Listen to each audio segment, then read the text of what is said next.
तर सोलापूरमध्ये सिद्धेश्वर महाराजांच्या यात्रेला सुरुवात झाली। या यात्रेमध्ये खासदार प्रणिती शिंदेही सहभागी झाल्या होत्या। यावेळी धर्मात कोणतेही राजकारण नसावं आणि राजकारणात कोणताही धर्म आणू नये अशी प्रतिक्रिया प्रणिती शिंदेंनी दिली। तसंच सत्ताधाऱ्यांना कायदा आणि सुव्यवस्थेशी काहीही घेणं देणं नाही असा टोलाही प्रणिती शिंदेंनी लगावलाय।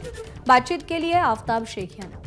सोलापूरच्या ग्रामदेवत श्री सिद्धेश्वर महाराजांच्या यात्रेला आजपासून सुरुवात होते। खासदार प्रणिती शिंदे या ठिकाणी दर्शनाला पोहोचलेल्या आहेत। ताई, दरवर्षीप्रमाणे यात्रेच्या सुरुवातीलाच दर्शनाला आलात, काय भावना आहे? दरवर्षीप्रमाणे ह्या वेळेस देखील सोलापूर शहर रंगला आहे। पूर्ण सोलापूर जिल्हा हा रंगला आहे। आमचा काठीचा सोहळा आज ह्या ठिकाणी संपन्न होतोय। आज काठ्यांची पूजा झाली, उद्या अक्षता सोहळा आहे आणि हा शांततेत पार पाडावा।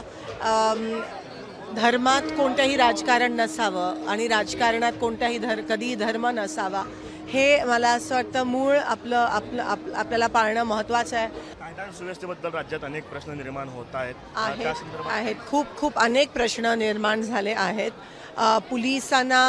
कुठेतरी पोलिसांवर खूप मोठ्या प्रमाणात दबाव दिसून येतोय। बीडचा विषय असेल, परभणीचा विषय असेल, अगदी आपल्या सोलापुरात परवा जी घटना घडली, ज्या दहशतीत राहत आहेत त्याचा मी निषेध करते आणि कुठेतरी सत्ताधारी ह्यांना कायदा सुव्यवस्थेशी काही घेणं देणं नाही आहे।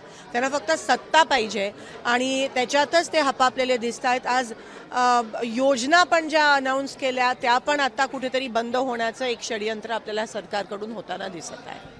वेगवेगळे प्रश्न आहेत, मात्र शेतकऱ्यांना भरपूर पाणी मिळावं अशा पद्धतीचं मागणं जे आहे ते सिद्धेश्वरांकडे मागितल्याची भावना जी आहे ती खासदार प्रणिती शिंदे यांनी या ठिकाणी व्यक्त केलेली आहे। सिद्धरामेश्वरांच्या यात्रेच्या पहिल्या दिवशी दर्शन जे आहे ते त्यांनी या ठिकाणी घेतलंय। कॅमेरा पर्सन युगलदिसह आफ्ताब शेख, एबीपी माझा, सोलापूर।